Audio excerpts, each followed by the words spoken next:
Good morning दोस्तों, मैं TJ sir. और आज हम लोग हमारा जो पीजीपीएससी का क्लास है उसमें हम लोग देखने वाले हैं आज 50 प्रश्न। और ये 50 प्रश्न हमारा होगा सामान्य भूगोल का, छत्तीसगढ़ से रिलेटेड। और हमारा जो टारगेट है वो 2025 प्रीलिम्स का को क्लियर करना और हम मेंस के लिए रेडी हो।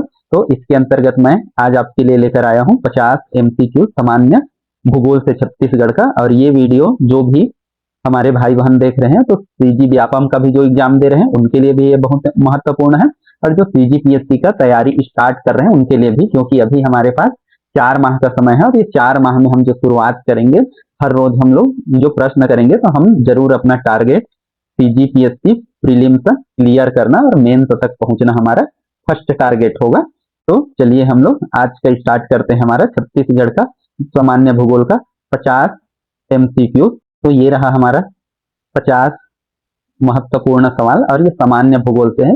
तो इसमें हम लोग देखेंगे कि 50 प्रश्न, और मैं आपको आंसर रिवील थोड़ा बाद में करूंगा एक्सप्लेन करने के बाद। तो आप खुद चेक कर सकते हैं कि आप कितना तैयारी कर रहे हैं, चाहे आप व्यापम का कोई भी एग्जाम दे रहे हैं तो उसके लिए भी ये वीडियो बहुत ज्यादा महत्वपूर्ण है। तो चलिए हम अपने पहले प्रश्न से हम लोग स्टार्ट करते हैं कि यहाँ पर हमारा पहला सवाल है कि छत्तीसगढ़ का भौगोलिक विस्तार किन राज्यों से घिरा हुआ है। आपके पास ये 4 ऑप्शन है और चारों ऑप्शन में से आपको बताना है कि कौन सा इसका ऑप्शन सही है। और आप देखेंगे और आप अपना चेक करेंगे, यदि आपकी तैयारी है या नहीं है तो आपका तैयारी हो जाएगा, और जानते थे तो भी, और कमेंट करके बताएंगे 50 में से आपके कितने आंसर सही होते हैं। तो इसमें से हम लोग देखते हैं कि 7 हम लोग जानते हैं कि हमारा जो पड़ोसी देश है वो राज्य है वो कितने हैं, 7 है। तो इसमें से हम लोग देखते हैं पहला इसका सही आंसर है। और इसमें हम लोग देखते हैं कि इसमें क्या है, बिहार है। तो बिहार हमारा पड़ोसी राज्य नहीं है। जबकि इसमें हम लोग देखते हैं बी में, तो इसमें कितने ऑप्शन है, 6 ऑप्शन है। तो इसलिए ये भी आंसर नहीं है। तो ये चीज आपको ध्यान रखना है, हमारा सही ऑप्शन कौन सा हो जाएगा, ए। अगला सवाल है हमारा, छत्तीसगढ़ की समुद्र तल से औसत ऊंचाई कितनी है। तो छत्तीसगढ़ का समुद्र तल से औसत ऊंचाई आपको बताना है कि पूरे मतलब कई पठारी क्षेत्र है, मैदानी क्षेत्र है, तो उन सबको मिला के यदि हम लोग देखें तो छत्तीसगढ़ का समुद्र तल से वास्तविक ऊंचाई कितना है, 250 से 300 इसका वास्तविक ऊंचाई है। अगला हम लोग देखते हैं छत्तीसगढ़ के किस क्षेत्र को एससीआर क्षेत्र कहा जाता है। मतलब अभी वर्तमान में जैसे हम लोग सुने हैं कि एनसीआर, तो नेशनल कैपिटल रीजन, जो दिल्ली का क्षेत्र है, जिसमें दिल्ली का, उत्तर प्रदेश का और हरियाणा का मिक्स करके नोएडा जो क्षेत्र होता है, या वहां जहां पर तीनों क्षेत्र मिलते हैं, तो उसको क्या है, जो राष्ट्रीय कैपिटल रीजन बोला जाता है। तो इसी प्रकार से क्या है, जो रायपुर का एरिया है, जो रायपुर का क्षेत्र है, उसको किस रूप में विकसित किया जाएगा, एससीआर, मतलब स्टेट कैपिटल रीजन के रूप में, मतलब जो बिलासपुर और दुर्ग के आसपास मतलब उस एरिया में होगा। तो आपको ध्यान रखना ये एससीआर मतलब एनसीआर के जस्ट मतलब टाइप ही है बिल्कुल। तो ये चीज आपको ध्यान रखना है, जो रायपुर के आसपास का एरिया है उसको स्टेट कैपिटल रीजन के रूप में विकसित किया जाएगा। महानदी की कुल लंबाई छत्तीसगढ़ में कितनी है ना। तो आपको 2 तरीके से पूछ सकता है कि महानदी की लंबाई कितना है और छत्तीसगढ़ में इसकी लंबाई कितना है। तो यहाँ पर हम लोग देख पा रहे हैं छत्तीसगढ़ में लंबाई कितना है महानदी का, तो कुल इसकी लंबाई कितना है, 286। और छत्तीसगढ़ में बहने वाली ये दूसरी सबसे बड़ी नदी है। पहली नदी कौन सा है, 290 किलोमीटर के साथ हमारा है शिवनाथ नदी। शिवनाथ नदी सबसे लंबी नदी है जो छत्तीसगढ़ में बहती है, मतलब जो लंबाई हिसाब से ये कितना है। जबकि इसकी टोटल लंबाई हम लोग देखें तो 858 किलोमीटर है। और इसका जो बाकी एरिया है, इसके अलावा जो बाकी के है वो सब कहाँ प्रवाहित होते हैं, उड़ीसा में, और उड़ीसा से होते हुए बंगाल की खाड़ी में गिरती है।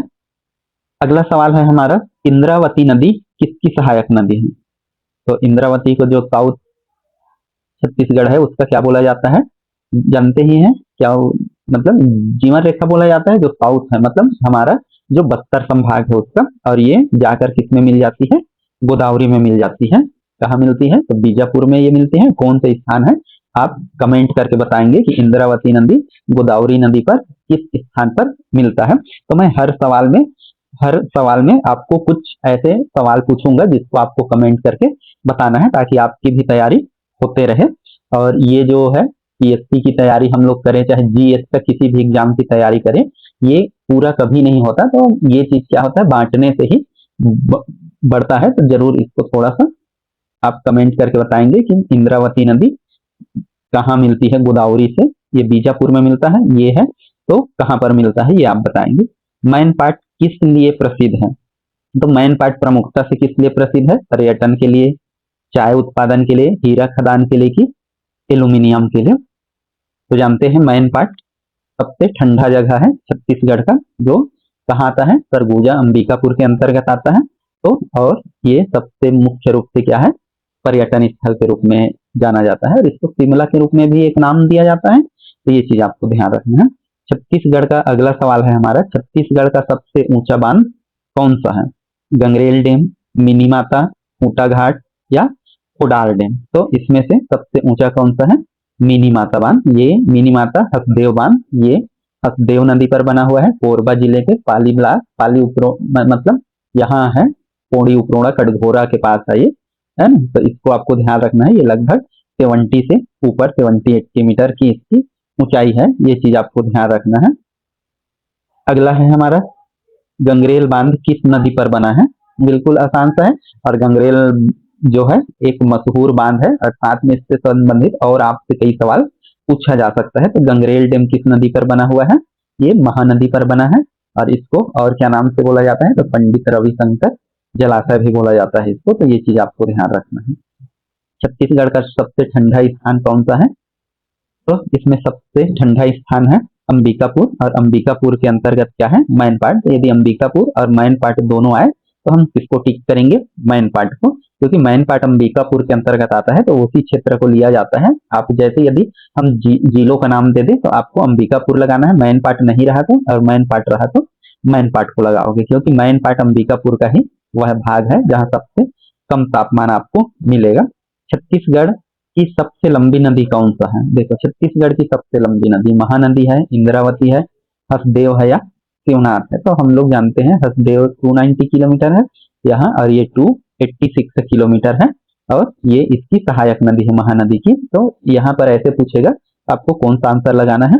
महानदी लगाना है। लेकिन यदि इसमें आपसे पूछा जाए कि छत्तीसगढ़ में बहने वाली सबसे लंबी नदी कौन सा है, तो उस कंडीशन में किसको लगाना है? आपको शिवनाथ नदी को लगाना है।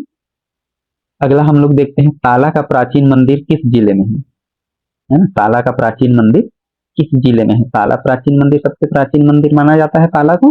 तो ये रायगढ़ में है, जांजगीर चांपा में है, बिलासपुर में या रायपुर में है? तो इसका सही आंसर हमारा क्या है? ये बिलासपुर में है, ये आपको ध्यान रखना है। और आपको ये बताना है कि ये ताला किसके संगम के पास है, मतलब जहाँ दो नदियों के इसी के पास ना, यहीं पर नहीं, ताला गांव में है ना, उसके पास नदी कौन सा है? ये आपको कमेंट करके बताना है। दो नदियों का उसी के आसपास संगम होता है। छत्तीसगढ़ का सबसे ऊंचा जलप्रपात कौन सा है? बिल्कुल आसान सा सवाल है, चित्रकूट सबसे चौड़ा है, और तीरथगढ़ जो है वो सबसे क्या है? ऊंचा जलप्रपात है। तो ये सबसे चौड़ा है, तो इसको क्या बोला जाता है? छत्तीसगढ़ का नियाग्रा। और ये क्या है? ऊंचा है, तो ऊंचा में क्या हो जाएगा? तीरथगढ़। ये किस नदी पे बनता है? ये आपको कमेंट करके बताना है कि तीरथगढ़ जलप्रपात किस नदी पर बनता है ना। और चित्रकूट किस पर बनता है, ये भी कमेंट करके बताएंगे कि ये दोनों जो जलप्रपात है कौन कौन से नदी पर बना है, ये आप कमेंट करके बताएंगे। रायपुर क्षेत्र की मिट्टी किस प्रकार की है? मतलब रायपुर क्षेत्र मतलब आसपास अराउंड ना, कि ऐसा यदि हो गया तो उसके आसपास का क्षेत्र है, तो कौन सा है इसका? कि इस क्षेत्र में कौन सा मिट्टी पाया जाता है? काली मिट्टी। और रायपुर के आसपास ही जो क्षेत्र है, जैसे उसके अराउंड कौन सा है? धमतरी है, रायपुर है, और उसके अगल बगल दुर्ग वगैरह ऐसे दरियाबंद, ऊपर देखे तो बलौदा बाजार, इधर देखे तो क्या है? महासमुंद है। तो यहाँ पर काली मिट्टी का क्षेत्र थोड़ा सा ज्यादा है, ये चीज आपको ध्यान रखना है। छत्तीसगढ़ के किस जिले में बक्साइट की अधिकतम मात्रा पाई जाती है? तो ये जो जिले दिए हैं इसमें से बक्साइट की अधिकतम मात्रा कहाँ पाई जाती है? तो बक्साइट जो है, जो दक्कन ट्रिप का क्षेत्र है हमारे यहाँ, जिसको जसपुर पाट प्रदेश बोलते हैं, उस क्षेत्र में बक्साइट की अधिकतम पाई जाती है, या मैनपाट क्षेत्र में या सरगुजा संभाग में ना, मतलब सरगुजा जिले में पाया जाता है। और ये सरगुजा के पास ही कौन सा है? जसपुर। तो जसपुर में इसका आंसर आना चाहिए। जसपुर सरगुजा क्षेत्र में ही इसका अधिकतम बक्साइट पाया जाता है। छत्तीसगढ़ में हीरा खनन कहाँ होता है? मतलब हीरा खनन छत्तीसगढ़ में कहाँ होता है? रायगढ़ में, गरियाबंद में, बस्तर में या कोरिया में? तो कहाँ होता है? हम लोग जानते हैं, एक जगह सुने हैं हम लोग, देवभोग, है ना? कहाँ खनन होता है इसका? देवभोग। अब ये देवभोग कहाँ है आपको जानना है, तो इसमें से देवभोग कहाँ पर है? ये गरियाबंद में स्थित है ना? तो इसका सही आंसर क्या हो जाएगा? गरियाबंद। आगे हम लोग देखते हैं छत्तीसगढ़ का सबसे बड़ा जिला क्षेत्रफल के अनुसार कौन सा है? तो छत्तीसगढ़ का सबसे बड़ा जिला बताना है, इसमें से कौन सा है? बीजापुर है, कोरबा है, सूरजपुर है कि नारायणपुर है? तो कौन सा जिला सबसे बड़ा है हमारा? वर्तमान में बीजापुर क्या है? सबसे बड़ा जिला है। इसी प्रकार से जस्ट नेक्स्ट उसके अपोजिट है ना, छत्तीसगढ़ का सबसे छोटा जिला क्षेत्रफल के अनुसार कौन सा है? गरियाबंद, जसपुर, शक्ति या महासमुंद? तो कौन सा है सबसे छोटा जिला है हमारा? शक्ति। तो दोस्तों ये वीडियो आप प्रैक्टिस के लिए भी सुन सकते हैं, इसको लगाएं, कान में ईयरफोन लगाएं, नेक बैंड लगाएं, ये हर चीज ऑप्शन भी मैं बोल के आपको बताऊंगा, ताकि आप सोए सोए भी, बाइक चलाते भी, कहीं भी हो, आप इसको प्रैक्टिस कर सकते हैं। ऐसे जगह जहां हम मोबाइल यूज नहीं कर सकते, तो वहां मैं ऐसे प्रैक्टिस सेट लाऊंगा, ऐसा कि आप कोई भी समय सुनते हुए, आपको देखने की जरूरत नहीं, हर शब्द आपको बोल के बताया जाएगा, इससे भी आप ऐसा प्रैक्टिस कर सकते हैं, है ना? तो इससे हमारा क्या हो जाता है? काम आसान हो जाता है, टाइम का भी हम लोग सदुपयोग कर सकते हैं। जैसे कई समय ऐसा पॉसिबल नहीं होता कि हम मोबाइल देखें, या कई लोगों के बीच में है लेकिन हम पढ़ना चाहें, या कुछ हम समय का हम पुस्तक से नहीं पढ़ पाए या मोबाइल से, तो हम लोग ऐसा ईयरफोन लगा के ऐसे हम लोग कर सकते हैं ये चीज, ताकि हर टाइम का हम उपयोग कर सके। तो वहां भी आप ये कर सकते हैं। छत्तीसगढ़ में किस जिले में धान का उत्पादन सर्वाधिक होता है? मतलब इसमें से दिया हुआ है उसमें सबसे कौन सा अधिक उत्पादन होता है? दोस्तों कई सवाल आपको ऐसे मिलेंगे कि आपको लगेगा कि इसमें से तो हम लोग दूसरा पढ़े सबसे ज्यादा उत्पादन वाला है, तो सवाल आपको मेन चीज ये रखना है कि जो दिया है उसी में से आपको चयन करना है, क्योंकि नहीं दिया तब उसका तो कोई मैटर ही नहीं है। तो आपको अपना दिमाग, प्रेजेंस ऑफ माइंड ये लगाना है कि जो चीज हमारे पास उपलब्ध है उन्हीं में से हमको बेस्ट, या जो चीज हमको बड़ा है या सबसे छोटा है उसका चयन करना है। आपको वही नहीं पकड़े रहना है कि हाँ यार ये चीज ही है। तो इसलिए ज्यादा डिटेल से पढ़ना पड़ता है। व्यापम का एग्जाम हो, चाहे हमारे सीजीपीएससी का एग्जाम हो, यही चीज कठिनाई होता है। हम लोग सबसे बड़ा पढ़ लिए, सबसे छोटा पढ़ लिए, या सबसे ज्यादा धान उत्पादन धमतरी में होता है, हम यही पढ़ लिए, बाकी चीजें नहीं पढ़े। अब धमतरी नहीं आया तो हमारा दिमाग यहाँ से गोल हो गया, तो ऐसे नहीं होना है। आपको थोड़ा सा डिटेल जानकारी भी रखना है कि ये चारों जगह है, तो इसमें सबसे ज्यादा उत्पादन कहाँ होता है? तो ये कहाँ होता है? जांजगीर चांपा में। और जांजगीर चांपा के बारे में एक चीज का और ध्यान रखना है आपको, ये सबसे गर्म जगह भी है, सबसे ज्यादा सिंचाई का क्षेत्र भी है, सबसे ज्यादा धान भी यही उत्पादन होता है, सबसे ज्यादा रबी फसल भी यही बोया जाता है, क्योंकि पानी की मात्रा यहाँ पर्याप्त में है, बहुत सारे सिंचाई की यहाँ सुविधा है। तो ये चीज आपको ध्यान रखना है।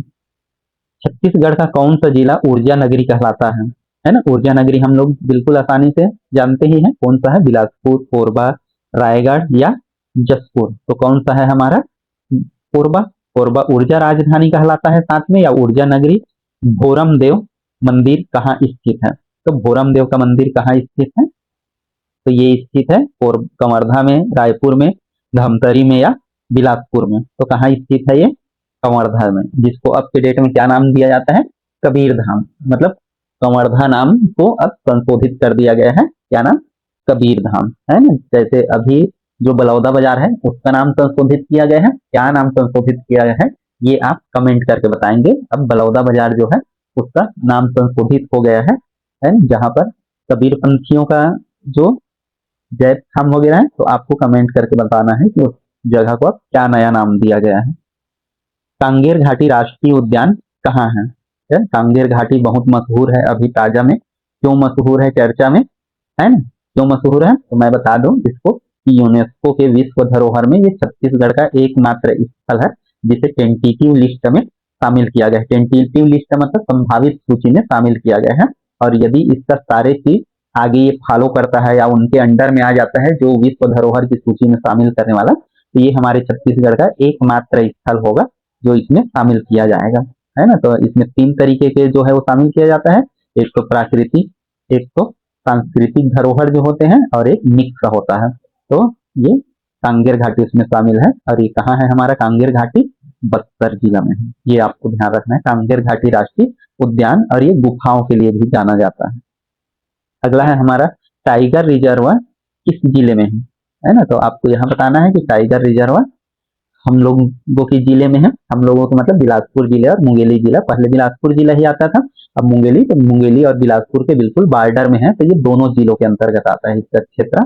लेकिन ज्यादा जिले इसके मुंगेली में भी चले गए हैं, तो मुंगेली और ये बिलासपुर के ऐसे बिल्कुल बॉर्डर में है, तो कुछ हिस्सा इसका बिलासपुर जिला के अंतर्गत भी आता है और कुछ इसका मुंगेली के अंतर्गत भी आता है, तो ये चीज आपको ध्यान रखना है। तो यदि केवल ऑप्शन में मुंगेली रहे तो मुंगेली को लगाना, क्योंकि उसका उसमें ज्यादा क्षेत्र आता है और बिलासपुर में कम क्षेत्र आता है। तो यदि मुंगेली नहीं रहे ऑप्शन में तो बिलासपुर और दोनों रहे ऐसा करके, तो दोनों इसका ऑप्शन हो जाएगा, है ना? तो ये चीज का ध्यान रखना है। अगला है हमारा बस्तर अंचल का प्रमुख पर्व क्या है? पोला, मड़ई, हरेली या तीज त्योहार।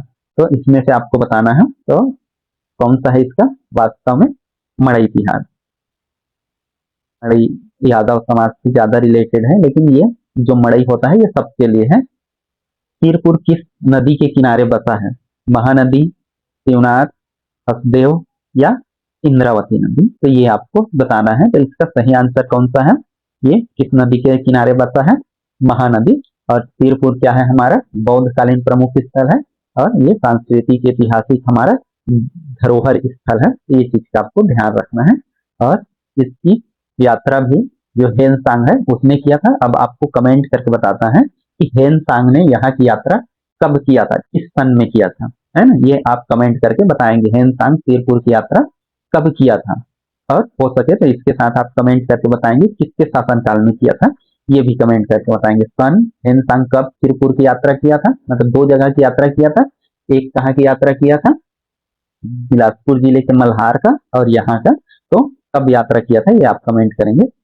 धनोरा, धनोरा की प्रसिद्ध गुफाएं किस जिले में है? तो धनोरा क्यों प्रसिद्ध है? पाषाणकालीन स्थल है, यहाँ पर कई सारी यहाँ जानकारी मिला है पाषाणकालीन धनोरा की गुफा से।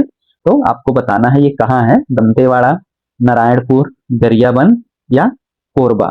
तो ये इसका सही आंसर क्या है? हमारा जो ये है वो कहाँ पर है? ये नारायणपुर में स्थित है, ये आपको ध्यान रखना है। अगला है हमारा छत्तीसगढ़ की सबसे बड़ी झील कौन सा है, या ताल कौन सा है, तो कौन सा है इसका? मतलब इसमें से दिया है उसमें से कौन सा है? दलपत सागर, है ना? इसका निर्माण इन्होंने ही करवाया था, दलपत राय ने, तो इसको क्या नाम दे दिया गया? दलपत सागर। और ये दलपत सागर कहाँ है, ये आपको कमेंट करके बताना है। दलपत सागर झील या ताल कहाँ पर स्थित है, आप कमेंट करके बताइए। तो इससे आप कमेंट करके बताएंगे तो आपको पता चल जाएगा कि तैयारी कितनी है आपका। आगे हम लोग देखते हैं, छत्तीसगढ़ की सीमा से लगे अमरकंटक का क्या महत्व है? यहाँ से कोयला उत्पादन होता है, यह एक जल विभाजक स्थल है, हीरा का खदान है, यहाँ पर्यटन स्थल है। तो देखो ये पर्यटन स्थल भी है, तो यहीं पर आप टिक लगा सकते हैं, लेकिन उससे भी ज्यादा महत्व पर्यटन स्थल तो अब बना ना, अब बना मतलब आज से 10 साल 20 साल 40 साल पहले बना, लेकिन जब से वहां पर ये पर्वत श्रृंखला है, जो अमरकंटक का जो पर्वत श्रृंखला जब से मौजूद है तब से क्या चीज है? ये जल विभाजक है। क्या चीज का जल विभाजक है? वहां से दो प्रमुख नदियों का उद्गम हुआ है, एक नर्मदा और एक क्या है? सोन। सोन क्या है? गंगा नदी का सहायक नदी है, और नर्मदा नदी मुख्य नदी है, नर्मदा प्रवाह तंत्र। और ये एकमात्र नदी है जो यहाँ से निकल के अब भ्रंश घाटी से होते हुए कहाँ जाके गिरती है? खंभात की खाड़ी, अरब सागर में। जबकि बाकी सारी नदियां किस साइड जाता है? मतलब जो इसकी पहाड़ी है मैकल श्रेणी की, मतलब जो अमरकंटक का, तो दूसरे छोर से सारी नदियां एक साइड हो जाता है और ये दूसरी साइड बहता है। तो ये मुख्य काम क्या करता है? जल विभाजक का काम करता है, ये आपको ध्यान रखना। रानीदाह, रानीदाह जलप्रपात कहाँ स्थित है? तो जसपुर में है, रायगढ़ में है, सरगुजा में है या कांकेर में है। तो रानीदाह जलप्रपात सही आंसर यहाँ पर क्या है? जसपुर है। एक और आपको कमेंट करके बताना है, रानी दरहा, रानी दरहा ये जलप्रपात कहाँ है? आप कमेंट करके बताएंगे कि जलप्रपात आपने पढ़ा होगा तो रानी दाह और रानी दरहा। देखो हमको सवाल चाहे हम जितना पढ़ लें, चाहे जितना डिटेल पढ़ लें, राष्ट्रीय यदि उद्यान पढ़ेंगे, हम अभ्यारण्य सारे पढ़ेंगे, लेकिन आपको ये मान के चलो कि 11 हम यदि अभ्यारण्य पढ़ते हैं उनके बारे में डिटेल से पढ़ते हैं, हम जितना भी डिटेल पढ़ ले, जो भी डिटेल पढ़ ले, लेकिन उससे सवाल केवल आपको एक मिलेगा, एक से ज्यादा कोई भी सूरत में उससे सवाल नहीं मिलेगा। तो वही चीज है कि यहाँ यदि आया है एक सवाल, मतलब वो यही चीज बताता है कि आपको उससे संबंधित पूरे चीजों को कवर करना है, पूरे चीजों को पढ़ना है। अब राष्ट्रीय उद्यान के बारे में एक चीज आ गया तो केवल ये नहीं है कि ये केवल कांगेर घाटी का आ गया कि और किसी गुरु घासीदास का आ गया या इंद्रावती का, तो इसमें नहीं है। आपको एक ही सवाल हर पार्ट से मिलेगा। उद्योग से हम लोग देखें तो एक मिलेगा, खनिज आप जितना पढ़ लो उससे एक ही सवाल मिलेगा, लेकिन कौन सा सवाल मिलेगा ये आपके लक्ष्य और पेपर सेट करने वाले के ऊपर है ना। चाहे कोई भी एग्जाम हो तो हमको तैयारी पूरा ही करना पड़ता है, लेकिन हम लोग जब सवाल हल करेंगे तो पूरे प्रश्न हम नहीं ले सकते कि अभ्यारण्य के बारे में कर रहे हैं तो हम 11 प्रश्न अभ्यारण्य के बारे में नहीं ले सकते कि 11 अभ्यारण्य है तो उससे बिल्कुल डिटेल नहीं ले सकते, है ना। तो उसमें से आपको प्रश्न जहां भी प्रैक्टिस के लिए मिलेगा तो एक प्रश्न ही मिलेगा या दो प्रश्न प्रैक्टिस में शामिल कर सकते हैं, लेकिन आपको पेपर में केवल एक सवाल मिलेगा और वो एक सवाल कौन होगा कोई नहीं जानता, क्योंकि जो पेपर सेट करता है वही जानता है। तो यहाँ हम सबसे एक एक ही सवाल लेंगे। तो सीता बेंगरा गुफा कहाँ है? सरगुजा में है, रायगढ़ में है, बस्तर में है या कोरिया में है? तो इनमें से सीता बेंगरा की गुफा कहाँ है ये आपको बताना है। तो इसका सही आंसर हमारा क्या हो जाएगा? सरगुजा, है ना, सरगुजा में है। और ये कहाँ पर है? रामगढ़ की पहाड़ी में, है ना। सीता बेंगरा की गुफा है रामगढ़ की पहाड़ी में, और यहीं से और कई सारे मौर्यकालीन सिक्के अभिलेख भी प्राप्त हुआ है, जिससे सम्राट अशोक के भी बारे में जानकारी मिलता है। और अगला सवाल है हमारा, छत्तीसगढ़ का सबसे शुष्क क्षेत्र कौन सा है? शुष्क सूखा क्षेत्र कौन सा है? कबीरधाम, बालोद, कोरबा या सरगुजा? तो आपको ध्यान रखना है सबसे जो सूखा क्षेत्र है इसमें से कौन सा है हमारा? कबीरधाम क्षेत्र। आपको ध्यान रखना है कबीर धाम क्षेत्र, जैसे ऐसे करके जो एरिया है वो क्या है? मैकल श्रेणी वहां पर अवरोध है। तो मैकल श्रेणी के कारण क्या होता है? यहाँ पर एक अवरोध आ जाता है और उसी के कारण क्या हुआ है कि ये यहाँ पर वर्षा कम होता है। तो ये चीज का आपको ध्यान रखना है। यहाँ पर एक चीज आ गया, जैसे मैंने बोला मैकल श्रेणी, तो आपको कमेंट करके बताना है ये जो मैकल श्रेणी है ये किस पर्वत श्रृंखला के अंतर्गत आता है ना। जैसे पर्वत श्रृंखला हुआ, क्या क्या पर्वत श्रृंखला है जैसे, तो जैसे हमारा सतपुड़ा है ना, और क्या है अरावली है, ऐसे करके जो पर्वत श्रृंखला है हमारा भारत के, उसमें से मैकल जो पर्वत श्रृंखला है किस पर्वतमाला के अंतर्गत या श्रृंखला के अंतर्गत आता है, ये आपको कमेंट करके बताना है। मतलब ये मान के चलिए दो ऑप्शन है आपके पास, अरावली और सतपुड़ा। तो अरावली पर्वत के अंतर्गत आता है कि सतपुड़ा पर्वत श्रृंखला के अंतर्गत आता है।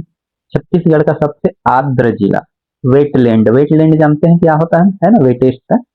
तो जहाँ नमी पाया जाता है ज्यादा, या वहाँ का मौसम जो है वो नम युक्त होता है, मतलब नम मतलब गीला गीला सा ऐसा, या ज्यादा हमेशा वहाँ नमी बना रहता है। तो ऐसा क्षेत्र कौन सा है कि कोरबा है, दंतेवाड़ा है, बस्तर है या जसपुर है? तो इसमें से सही आंसर कौन सा है हमारा? जसपुर। जसपुर क्या है? सबसे आर्द्र जिला है, मतलब वर्षा यहाँ अधिकतर होता है। ये क्या है? आर्द्र मतलब हमेशा यहाँ पर समझ जाइए कि वर्षा होते रहता है हमेशा, मतलब कि फिर गिरा फिर कुछ दिनों बाद, मतलब ज्यादा ऐसे पानी, मतलब ऐसे हमेशा मानिक राम जैसे नहीं गिरेगा। मतलब ये मान के चलिए कि यहाँ के मौसम में, यहाँ की जलवायु में हमेशा नमी ज्यादा बने रहता है ना। लेकिन यदि हम पूछे कि वर्षा सबसे ज्यादा कहाँ होगा, तो हो सकता है उसका दूसरा जगह होगा। तो वर्षा होता है यहाँ, क्योंकि नम स्थान में वर्षा होगा ही ना, स्वाभाविक रूप से ज्यादा होगा बाकी क्षेत्रों की तुलना में। लेकिन सबसे ज्यादा यदि वर्षा वाला क्षेत्र पूछे तो दूसरा जगह होगा। कौन सा जगह होगा आप कमेंट करके बताओगे, वो सवाल शायद आगे भी हमको मिल जाए हमारे इन सवाल में। लेकिन आपको यहाँ तक देखे हैं वीडियो तो कमेंट करके आपको बताना है। इसका सही आंसर बताया कि नहीं मैं, कौन सा है? जसपुर है। छत्तीसगढ़ का सबसे गर्म स्थान कौन सा है? तो इनमें से कौन सा है सबसे गर्म स्थान? जांजगीर चांपा, रायगढ़, रायपुर या जगदलपुर? तो इसमें से हमारा सही आंसर कौन सा है? सबसे जो गर्म स्थान है वो क्या है? जांजगीर चांपा बताया। यहाँ कई सारी चीज यहाँ की प्रमुखता है ना, सिंचाई का साधन भी ज्यादा है, पानी भी ज्यादा है, तो भी गर्मी भी ज्यादा है यहाँ। अगला, छत्तीसगढ़ का कौन सा जिला पर्यटन की दृष्टि से शिमला कहलाता है, अर्थात छत्तीसगढ़ का शिमला के नाम से जाना जाता है? बस्तर, जसपुर, सरगुजा या कोरिया? तो कौन सी जगह को जाना जाता है यहाँ का आपको बताना है। तो कौन सा जगह यहाँ जाना जाता है यदि जिलों में देखें तो ये कौन सा जगह आएगा? सरगुजा, है ना। सरगुजा क्यों आएगा? क्योंकि जो मेन पार्ट है वो किसके अंतर्गत आता है? सरगुजा के अंतर्गत, है ना। सरगुजा जिला में आता है, तो सरगुजा को जो मेन पार्ट है इसी को क्या बोला जाता है, छत्तीसगढ़ की शिमला बोला जाता है। तो वो जिला जिसके अंतर्गत आता है उसको ऑप्शन लेना है। यदि मेन पार्ट नहीं रहा तो अब आप सोचोगे कि हम लोगों ने मेन पार्ट ही पढ़ा है, मेन पार्ट नहीं है ऑप्शन में तो नहीं होगा, तो ऐसा नहीं। मतलब जो उसके अंतर्गत आ गया, मतलब सरगुजा के अंतर्गत आ गया, जैसे ठंडा प्रदेश में यदि सरगुजा दिया तो वही आएगा, यदि मेन पार्ट पर्टिकुलर दे दिया तो मेन पार्ट आएगा। ये चीजें होता है, सरगुजा और मेन पार्ट वही है ना। इसमें से है छत्तीसगढ़ का सबसे अधिक जनजाति बहुल जिला कौन सा है। इसमें भी मैं बताया आपको कि ऐसा आपको ऑप्शन मिलेगा कि सबसे ज्यादा कौन सा है, छत्तीसगढ़ का सबसे अधिक जनजाति बहुल जिला कौन सा है। तो ऑप्शन में आपको ध्यान रखना है, कांकेर है, सरगुजा में सबसे ज्यादा आदिवासी है, बस्तर में है कि धमतरी में है। तो स्वाभाविक रूप से इसको देख के आपको पता चलना चाहिए कहाँ है हमारा, बस्तर में। रायगढ़ जिले की प्रमुख नदी कौन सा है, तो इसमें से आपको तो नदी प्रवाह तंत्र जब पढ़ेंगे तो आपको थोड़ा बहुत ये आइडिया होना चाहिए कि कौन से जिले में कौन सा नदी प्रवाहित होता है ना। जैसे हम लोग प्रमुख नदी यहाँ का रायगढ़ का देखें तो केलो भी है, लेकिन यहाँ ऑप्शन में हमारा केलो नहीं है ना। तो शिवनाथ क्या है, शिवनाथ है, तो जो भी है, और ये महानदी है, तो और ये इंद्रावती नदी है। लेकिन सबसे जो मुख्य नदी है यहाँ के वो कौन सा नदी है, यहाँ का मांड नदी है ना। मांड नदी जो ऊपर मतलब कहाँ से निकलता है, जसपुर साइड से निकल के जो वो है वो कहाँ आता है, यहाँ आता है, रायगढ़ में प्रवाहित होता है। फिर अगला हम लोग देखें, बस्तर क्षेत्र की प्रमुख भाषा कौन सा है, अवधी है, छत्तीसगढ़ी है, गोंडी है या हल्बी है। तो आपको बताना है कि बस्तर क्षेत्र का प्रमुख बोली कौन सा है। तो बस्तर का प्रमुख बोली कौन सा है, छत्तीसगढ़ी नहीं है, अवधी नहीं है, कोड़ी नहीं है, कौन सा है, हलबा है या हल्बी बोली, हल्बी है ना, जो भी नाम दिया जाता है हल्बी। और साथ में इसको क्या एक नाम दिया जाता है, गोड़ी, है ना, गोड़ी। तो गोड़ी रहेगा तो गोड़ी, हल्बी रहेगा तो हल्बी। ये बोली बस्तर क्षेत्र की प्रमुख बोली है।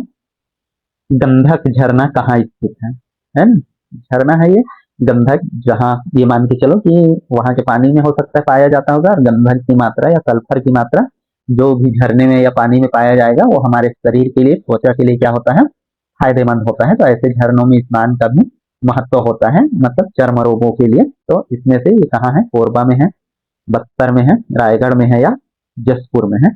तो सही ऑप्शन इसका क्या है हमारा, बस्तर, है ना। तो इसका सही आंसर क्या है, बस्तर में है ये।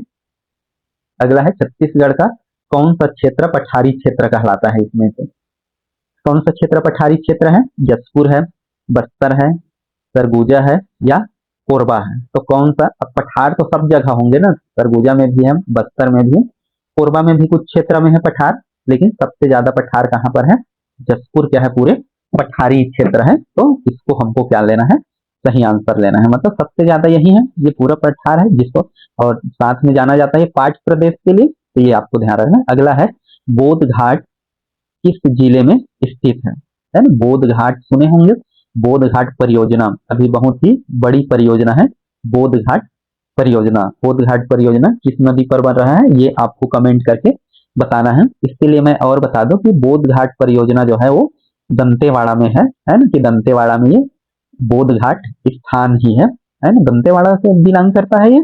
और ये बोध घाट परियोजना से दंतेवाड़ा को, साथ में बीजापुर को, और सबसे जो हमारा जो क्या सदर्न डिस्ट्रिक्ट का है, कौन सा सदर्न डिस्ट्रिक्ट है, सुकमा, है ना।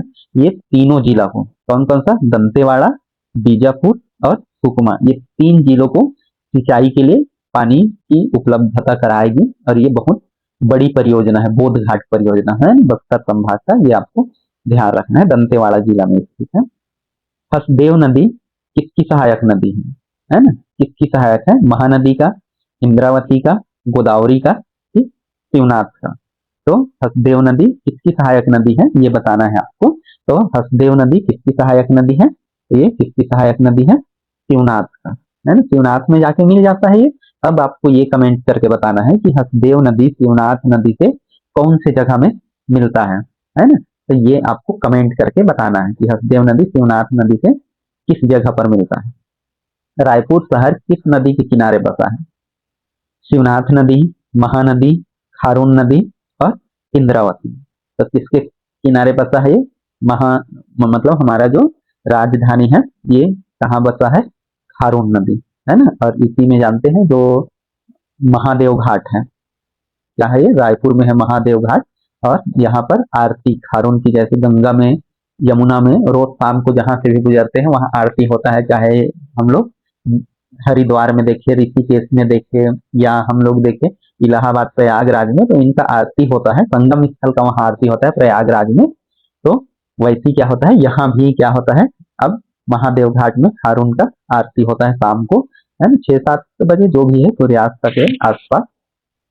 छत्तीसगढ़ का सबसे ऊंचा पठार कौन सा है ना, इसमें से बस्तर का पठार, रायगढ़ का पठार, मैकल पर्वत श्रृंखला, या सामरी पाट, मतलब मैकल पर्वत का पठार या श्रृंखला का पठार। तो पठार बोला है ना, तो आपको ध्यान रखना है पठार क्षेत्र। तो सबसे ऊंचा कौन सा है, सामरी पठार, सामरी पाट प्रदेश बोलते हैं। तो सामरी पाट प्रदेश, और यही हमारे छत्तीसगढ़ का सबसे ऊंचा, सबसे ऊंची चोटी है, कौन से है छत्तीसगढ़ की सबसे ऊंची चोटी, ये आपको कमेंट करके बताना है, और कौन से जिले में है ये सामरी पाट प्रदेश, कौन से जिले में है ये भी आप कमेंट करके बताएंगे। छत्तीसगढ़ का नियाग्रा किसे बोला जाता है ना, नियाग्रा विश्व का सबसे चौड़ा जलप्रपात है। और हमारे छत्तीसगढ़ का सबसे चौड़ा जलप्रपात कौन सा है, चित्रकूट, तीरथगढ़, मंदावा, या राजपुरी जलप्रपात। तो छत्तीसगढ़ का सबसे जो चौड़ा जलप्रपात है वो कौन सा है, चित्रकूट जलप्रपात है। कहाँ बनता है ये, इंद्रावती नदी पर बनता है। और साथ में ये भारत का भी क्या है, सबसे चौड़ा जलप्रपात है, लगभग कितना 300 मीटर के आसपास इसकी चौड़ाई है। तो ये चीज आपको ध्यान रखना है।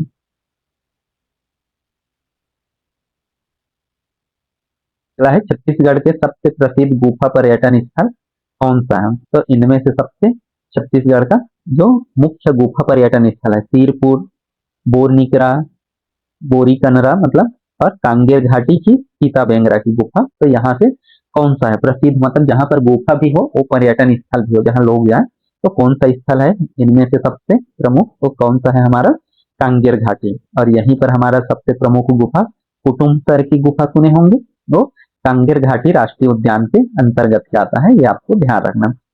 दूध नदी का उद्गम किस जिले में है, या उसका बहाव किस जिले में है, भानु प्रतापपुर, मतलब जिला पूछा है लेकिन यहाँ पर ऑप्शन में भानु प्रतापपुर है, सिहावा पर्वत है, कांगेर है, और बिलासपुर है। इसमें से कहाँ से इसका उद्गम हुआ है, किस स्थान से पूछ सकता है ना, जिले के जब स्थान भी रहता तो भी। तो यहाँ ये जो दूध नदी है वो कहाँ है, कांकेर में, है ना। और इसी में दूध नदी पर ही क्या डैम बना है, दुधावा परियोजना, ये आपने सुना होगा। छत्तीसगढ़ में कुल कितने राष्ट्रीय उद्यान हैं, कुल कितने राष्ट्रीय उद्यान है छत्तीसगढ़ में, 2, 3, 4 या 5। तो कितने राष्ट्रीय उद्यान है छत्तीसगढ़ में, हमारे 3। कौन कौन सा, कांगेर घाटी, कांगेर घाटी, इंद्रावती, है ना, और एक क्या है, गुरु घासीदास राष्ट्रीय उद्यान, है ना। और सबसे बड़ा राष्ट्रीय उद्यान कौन सा है, गुरु घासीदास राष्ट्रीय उद्यान। अब आपको कमेंट करके बताना है कि गुरु घासीदास राष्ट्रीय उद्यान का क्षेत्रफल कितना है। आप ये कमेंट करके बताएंगे कि गुरु घासीदास राष्ट्रीय उद्यान का क्षेत्रफल कितना है हमारा। और ये जिला की बात करें तो ये 3 जिलों में है हमारा, है ना, कि उत्तर में, उत्तर जो हमारा क्षेत्र है सूरजपुर, कोरिया और सरगुजा, ये क्षेत्र में मिला हुआ है उसका, है ना, कई जिलों में इसका विस्तार है। तो ये चीज आपको ध्यान रखना। और उसका दूसरा जो छोर है जिसको संजय गांधी राष्ट्रीय उद्यान बोलते हैं, उसका दूसरा हिस्सा कहाँ पर है, मध्य प्रदेश में है। मतलब पहले एक साथ मिक्स हुआ करता था, तो ये ज्वाइंट है, समझ जाएंगे। छत्तीसगढ़ का कौन सा जिला फूलों का बगीचा कहलाता है, मतलब फूल जो है वो कहाँ पाए जाते हैं, जसपुर में, रायगढ़ में, सरगुजा में, या कांकेर में। तो कहाँ पाया जाता है फूलों का बगीचा, या फूल कहाँ पाए जाते हैं ज्यादा मात्रा में, या फूलों का बगीचा तो कहाँ पाया जाता है, ये जसपुर में, क्योंकि पाट प्रदेश है ये, है ना, पठारी क्षेत्र है, तो यहाँ पर चाय का भी उत्पादन होता है, फूलों का बगीचा भी मिलता है। अगला है बस्तर में किस जनजाति को हिल मेरी कहा जाता है। तो कौन से जाति को बोला जाता है, मुड़िया को, हलबा को, बैगा को, कि गोंड को, किस जाति को बोला जाता है। इसका सही आंसर कौन सा हो जाएगा हमारा, मुड़िया। अगला है हमारा बस्तर क्षेत्र का प्रमुख खनिज कौन सा है इसमें से, है ना, लौह अयस्क है, बक्साइड है, हीरा है, या मैग्नीशियम है। तो कौन सा हो जाएगा इसका सही आंसर, बस्तर क्षेत्र में क्या प्रमुखता से पाया जाता है, लौह अयस्क। लौह अयस्क जानते हैं है ना, दक्षिण जो छत्तीसगढ़ है, जहाँ इसकी प्रमुखता से उत्पादन होता है, जो दंतेवाड़ा सुने ही होंगे, बैलाडीला की पहाड़ी, वहां से इसका प्रमुख रूप से उत्पादन होता है। तो ये चीज आपको ध्यान रखना है। और आज का हमारा आखिरी सवाल है, छत्तीसगढ़ का सबसे अधिक वर्षा वाला स्थान कौन सा है, कि छत्तीसगढ़ में सबसे अधिक वर्षा कौन से स्थान में होता है, मैनपाट में, जसपुर में, दंतेवाड़ा में, या बीजापुर में, है ना। तो आपको सही आंसर इसका कमेंट करके बताना है कि सबसे अधिक वर्षा किस स्थान में होता है ना। तो ये चारों में से। तो दोस्तों इस प्रकार से हमारा ये आज का 50 प्रश्न पूरा होता है। हम लोग फिर मिलते हैं हम कल अपने नेक्स्ट 20 या 50 सवालों के साथ। तब तक के लिए धन्यवाद।